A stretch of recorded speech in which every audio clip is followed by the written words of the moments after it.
You're live. Awesome.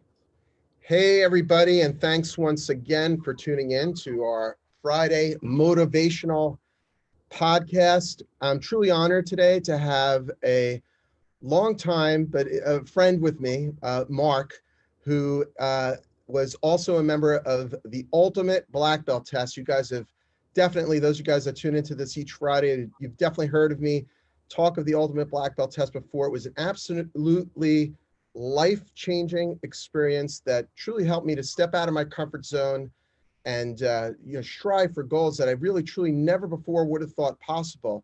And I'll tell you the most important factor in helping me make that transformation was the people that I was surrounded with. And Mark was one of those people. He was one of my teammates. And during this Ultimate Black Belt Test, which was an 18-month, as I remember it at least, it was an 18-month experience where we had to go through many different challenges together, from building a house in rural Alabama to hiking through the Sierra Nevada mountains, all different exciting things. But one of the most memorable, but also most tragic, was a personal, Mark's personal story, which actually a personal tragedy that struck during the Ultimate Black Belt Test. And somehow Mark is a very special individual, and he managed to muster up the inner strength and the ability to persevere under what most of us would feel were the most horrific of circumstances. And he's coming on here today. He's going to share his story with us. And really, it's a story of hope and faith. Mark and I talked about that, and of perseverance and of follow through, and of really striving to be the best person that you could be, even under the most dire of circumstance. So without further ado, Mark, thank you so much for being here today with us. Thanks, Brian. It's a pleasure to be here. Thanks for inviting me. I appreciate you taking the time, especially I know you're running a business, and right now running a business, a martial arts school. In this time, it's stress on top of other stresses. But I think it's important for the audience to hear your story, and it could really be a source of inspiration for people. So would you mind just starting with, what happened on that day that changed your life forever? Yeah, so I was sitting at my school having a staff meeting, actually, with a bunch of senior students and staff, and the phone started ringing, but I kind of let it go. Normally you're like on top of it as fast as you can because it's part of the business, answer that phone, help customers out. But I kind of let it ring and go into voicemail. I'd never done that before. So anyhow, it happened a bunch more times. And I figured I better check. And there was a message there, and it was from Josh's grandfather, his mother's father. And it said that Josh and his mom had been in a car accident, and that Josh's mom was okay, but Josh was unconscious and in the ICU at the local hospital here. And so I ran out, got in my truck, went to the hospital. Lots of anxiety, on the way there, going, what's wrong? What's the worst? What's the best? What's possible? And when I got there, he was in the pediatric ICU. He was on life support. He was had a ventilator hooked up. He wasn't able to breathe on his own anymore. He had suffered a massive traumatic brain injury. The car he was in was his mother's, but it was hit by two different semi-trucks. And the first one left. It just kept on rolling. So it was a hit and run on top of it. So yeah, he had a massive brain injury. He had almost no other problems. He had some broken bones in his skull, but they hadn't displaced or moved. There was no surgery needed, nothing. But he was comatose, although the doctors wouldn't say those words. They would just say he was unconscious. And it was funny, but to look in their eyes, and I'm asking questions, well, like, what's going to happen, and what do we do, or what are you going to do, and how does he get better? And, they had zero answers. And their eyes, it was really interesting, but each doctor I spoke with over those first three days, like their eyes were empty. So I knew it was bad, like really bad. And they wouldn't tell me they couldn't. It wasn't they wouldn't, they couldn't. They didn't have any good information to tell me. And quite honestly, I think that the other information was so bad they didn't want to say it. Brain surgeon showed up on day number 4, and he told me that if Josh survived the first 7 days, then he would probably live, but he couldn't tell me anything else. And so I made day 7 my first target. Okay, we got to get to day 7. And that's kind of how it all started, not a whole lot of information, very little brain activity at the time. He couldn't breathe. He couldn't swallow his own saliva. I mean, it was terrifying. Yeah. Quite honestly. And we were on this team together, the Ultimate Black Belt Test team. And I remember Tom Callis, who's the leader of this program, sending a message to all of us that you had been through this, and everybody had an outpouring of prayers and support in any way that anybody possibly could. And at some point you came back, which to me was like a complete shock, right? Right. You did. Yeah, I think you were at the final test, right? And I could remember you going through, and I was amazed.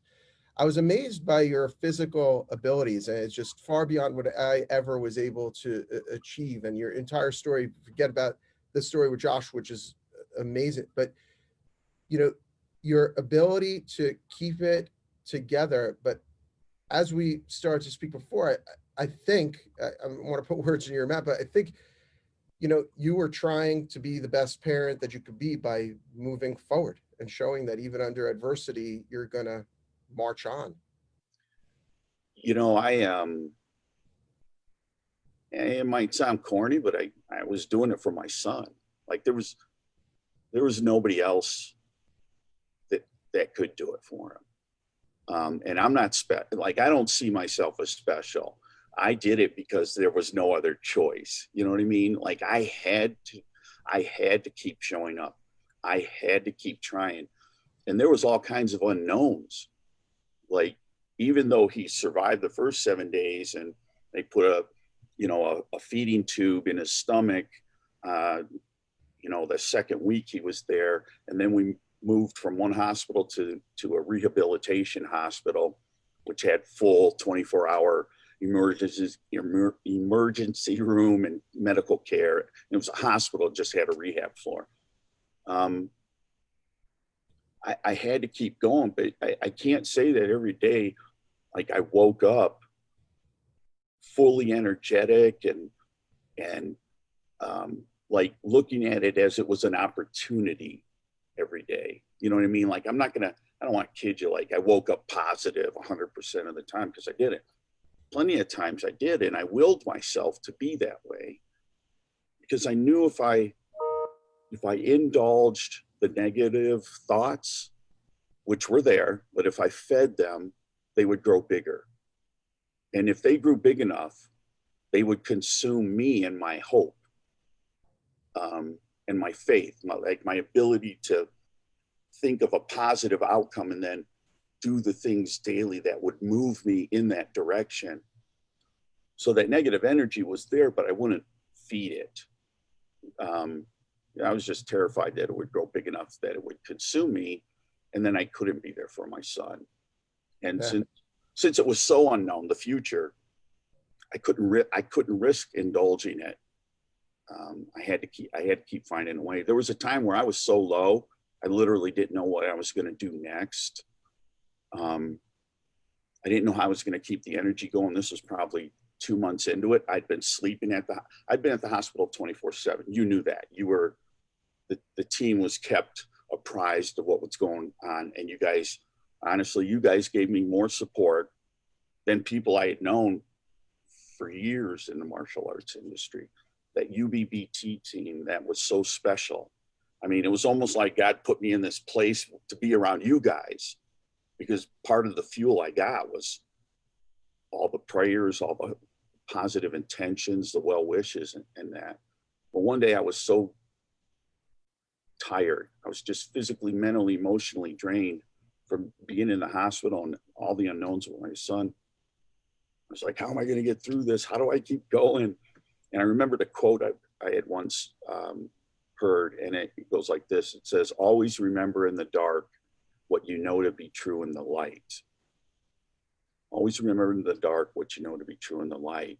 And I walked out of his room, and I went to the nurse's desk and asked for a Post-it note. And they handed me a yellow one. And I was like, you got a different color, you know, because them yellow ones were just, you know, so they gave me a pink one. And I wrote that quote out, and I slapped it up on his door. And I forced myself to read it every time we walked by, because I needed fuel. I needed to not be consumed by like what was happening in the moment, but to remember that someday these clouds are going to pass. I don't know when. I don't even know what it's going to look like, but the clouds I'm under, they're going to pass. And I try to remember, like, on the other side of the clouds, there's always blue sky. You know what I mean? Like, the storm is like hammering you, and the wind and the snow and the ice and the rain. But on the other side, it's a perfect blue sky and a perfect sun out there. But the storm is over us. And I knew that would pass. I had to keep reminding myself. And that gave me fuel. Like, no, this is going to pass. I don't know how. I don't know when. I don't know what it will look like. But things are going to change.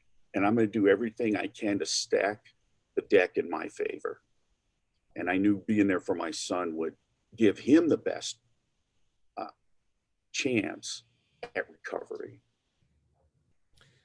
You know, you started when you started talking just now, it was so powerful in so many ways, right? Even everything you said with the storm and the power of putting that Post-it note on the door, I can imagine is very, very powerful for people, because it sets your intention for the day, and it at least gives you a little bit of energy moving in the right direction.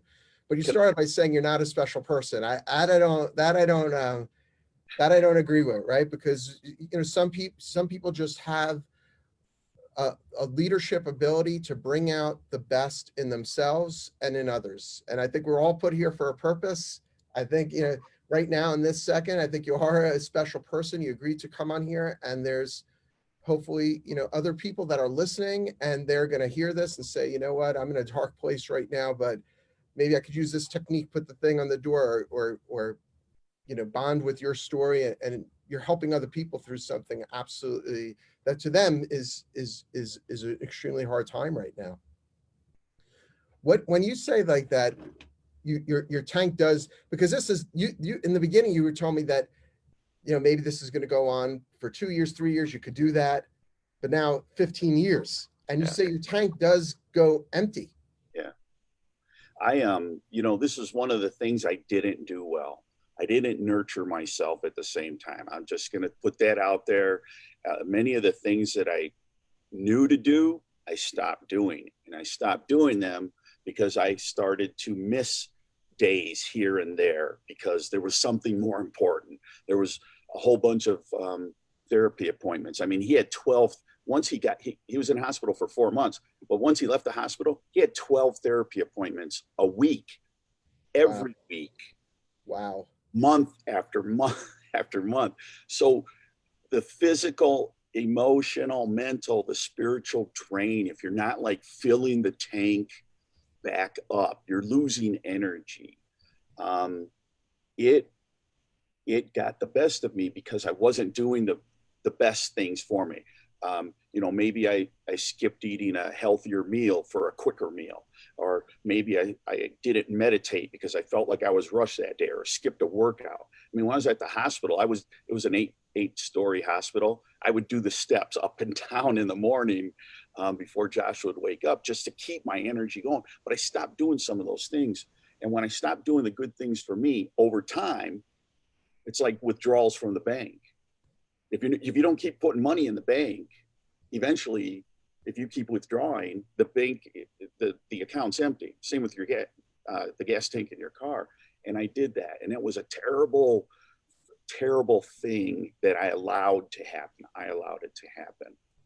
I should have taken care of myself really, really, really well, maintained my diet, maintained my exercise regimen, maintained my meditation, my prayer, my reading, all of those things. But I started letting one little thing slip at a time. And pretty soon I was doing it all less and less. And that's when my tank ran dry at about 10 years into Wow. this. And Wow.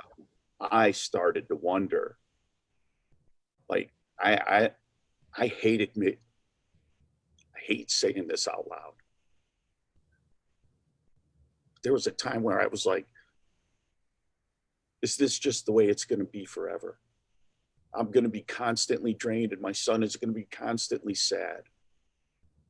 Because even though he had a massive brain injury, he had an awareness.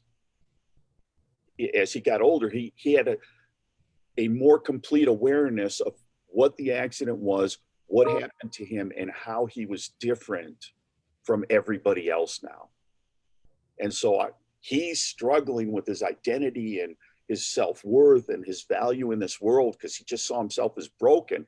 He could tie all of his problems to one point in time, that one day, that one moment.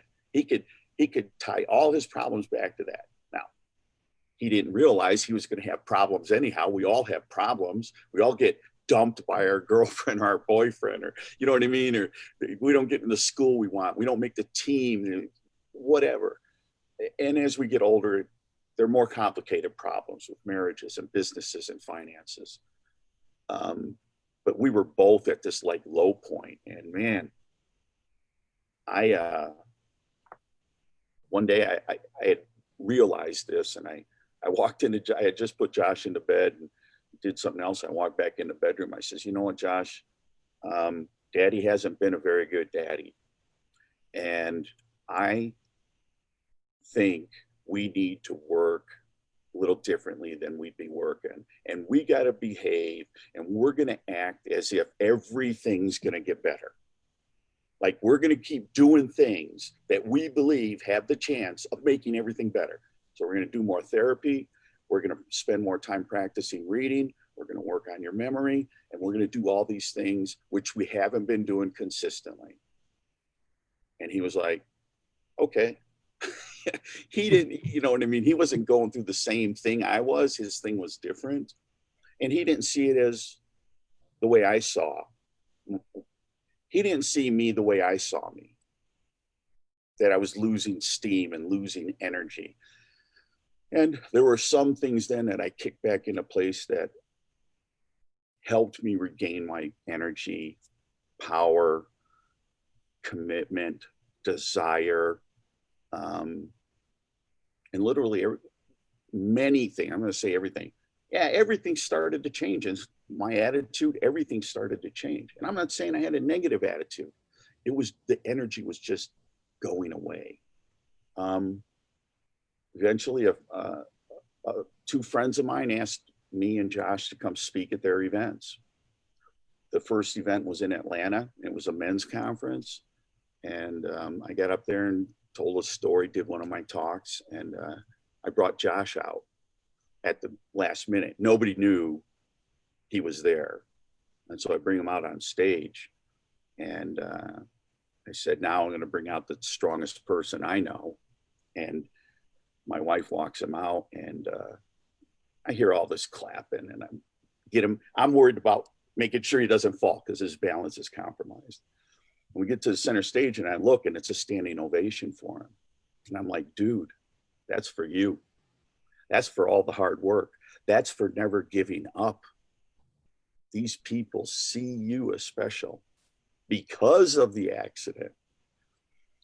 And I asked him a few questions. It's hard for him to maintain, to know where to go in a conversation sometimes. So he gave these great answers. And that night, for the first time, he said to me, we're sitting in a hotel room, he says, Dad, I don't care if I have disabilities. In that moment, he was able to see himself as somebody who had value. So he saw himself differently. Literally, that one little experience, and maybe we don't all have a chance to go have that kind of experience. I get it. But there's other ways that we can help people to see the truth of who they are, not the broken parts, like all the other parts that are still there, all the other parts that working together still have the ability to shape our lives into something special and something where we literally are making the world a better place, like you did when you developed. I mean, you were teaching martial arts, you go through the ultimate black belt test. I'm talking to you on the phone and you're like, hey, I started doing this thing and blah, blah. And pretty soon you've got multiple locations. And you know what I mean? Like your life changed because of the people you got around. And then you changed other people's lives because they got around you. And we have that opportunity. Josh has that opportunity in spite of having permanent, lifelong brain damage. He may never mature to say an 18 or 20-year-old maturity, but he has the power and the energy and the light and the human spirit inside him to help. He's changed people's lives already. We get nothing but good feedback on it. I mean, it's complimentary, you know. Even right now through this storytelling, and he's changing, his story is changing lives. And that story that you just told, how he got a standing ovation. I never heard the story before, but I knew that that's where it was going, right? I felt it. I felt that that's where it was going. And hopefully everybody who watches this feels that energy, that could be. I think it was a process. It wasn't just that moment. It was probably, everything. And then that moment that you went into his bedroom and said, you're going to be a better dad, and you're going to focus on how we're going to make things better. And you focus your hope and your faith in the direction of a better future. And then little steps put you in a position to get that standing ovation. I would guess. It was a process. It's never a singular event. Like the overnight sensation, the overnight success that like everybody's talking about, whether it's entertainment or sports or an author or whatever, they've been grinding away for 10, 20, 30 years. Yeah. They've been living their life.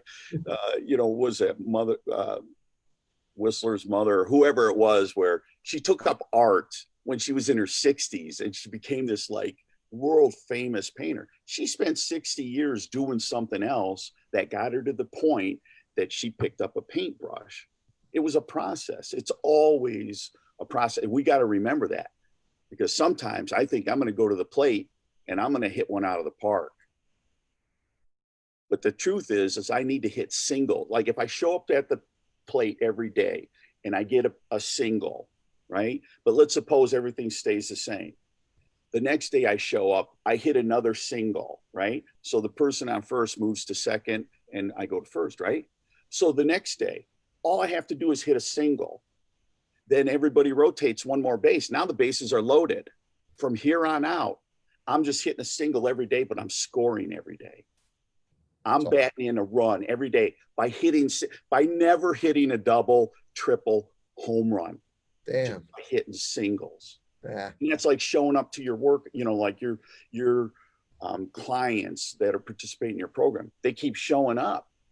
They keep doing the work. They keep minding their eating plan. And a couple months later, they're like, "Holy cow! Look at me in the mirror. I look great. My attitude's better. I've got more energy. My kids are even more favorable. Or you know what I mean? Like everything looks better because of the process." And what you're saying is so true and helpful, because even with everything that I've been exposed to throughout so many years, so many stories and so many fantastic mentors, some days I wake up and I say, shit, I wasn't 100% yesterday. I missed my workout.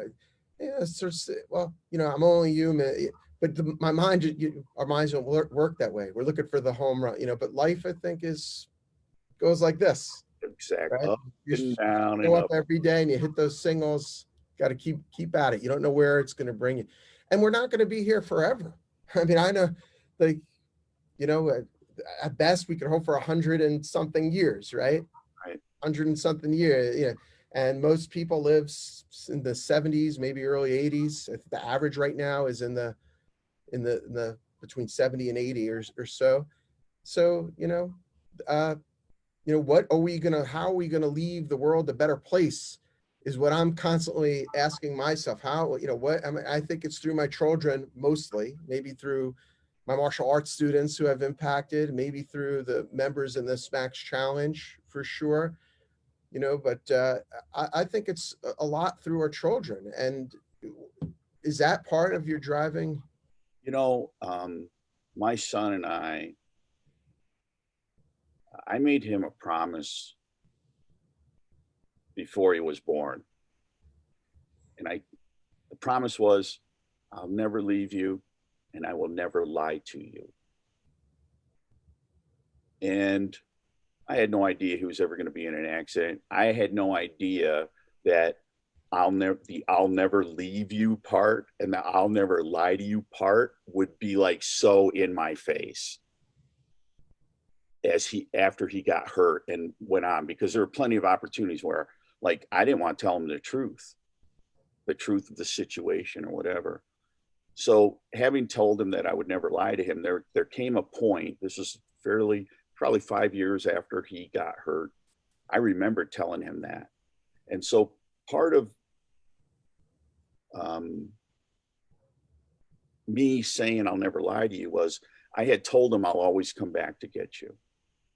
His mom and I weren't together, so I had to drop him off, and he had expressed some anxiety once over daddy and him and me not being able to be together. And I said, I'll always come back to get you. And several years later, it hit me. There's going to be a day I won't come back to get him. I won't be able to because I'll be gone. And I had to start telling him the reality of someday I'm going to leave this earth. So my goal has been, actually from before he was born, but it's been changed a little bit with the accident. My goal is to set him up for the most success he could possibly have, whatever that looks like. Whatever that looks like for his life and his personality, his gifts, his talents, his drive, and his spirit, like to set him up so that what he has the best possible outcome that's possible, like the best outcome that's actually possible. And so that's kind of my driving force with him, is to just keep making my adjustments to help him be able to make his adjustments, not just while I'm here, but after I'm gone, for him to wake up and have faith, for him to wake up and have hope, for him to wake up and understand life's not easy. Anybody who's telling you it's easy and just do these 3 things and you're going to be successful, they are so full of crap. Like they are lying to your face. Just turn around and walk the other way. They are lying. Life is hard, and it's hard for everybody. Even the people we think who have it easy, they have it hard. So I need to help set him up with a mindset and some skill sets and some heart sets that will help him live this life and experience as much joy as is possible. I'm not saying joy every day. I'm not saying you're going to be happy 24 hours a day, because we're not. I have a good life, but I'm not always happy. I think you have a pretty good life, but I suspect that you're not always happy either. Yeah. It's just that if we could just start telling the truth and go, hey, you're not going to get it your way right away. Okay. Sometimes other people don't care how you get it. You got to go out. And the other part is he has to go out and earn it. I guess keep showing up and doing the work. He has to keep, correcting his direction. And if I get a little off track and I deviate into the ditch on the right side, I got to get back on the road. Oh, here I am. I find myself in the ditch on the left side. I got to get back on the road as soon as I notice it. But yeah, setting others up for success. I don't know if you could do much better for anybody on this earth. I think that he's very lucky to have a father like you. I think you're an amazing example for all of us to follow. Truly, and from my heart, I hope, I hope that I could do as good for my children, um, and that I could work as hard as you're working for Josh, for my kids. So it's truly an example, I believe, for everybody to follow. It's, it's an amazing story. And I really want to thank you again for sharing it with us. Any last words that you'd like to share with everybody? Um, Life's a marathon, not a sprint. There's no quick fixes. Life's a marathon. Keep that in perspective, and you can change what you're doing every day. Because just go out there and swing in singles. Just hit a single every day. That's awesome. I know you're at the very beginning of the, it seems as if you're at the very beginning because I looked at your web, we haven't talked in so long, but I looked at your Facebook page and I think your website, and but you're starting to talk a little bit more about this. Is there a website that people could visit to? Yeah, absolutely. You can go to Mark with a K, Goblowsky. That's go, blow, sky is how it's spelled, SKY, just like it sounds, go blow sky, except you say ski, and .com. And you can poke around. I've got 150 podcast episodes there. Holy cow. Periodically, there's some writing, and yeah, if you want to get on my email list, I'm not going to sell you. I don't have anything to sell at this point. So we just send out positive stories. That's awesome. That's great. Well, thanks again, Mark. And we definitely have to stay in touch. This has been really fantastic. And for one, I'm energized for the rest of the day. So I'm going to work a little bit harder to be a better person for the rest of the day. Thanks for having me, man. It was a blessing. Thank you. Yeah. We'll talk again soon. You bet. Thanks, buddy. Bye.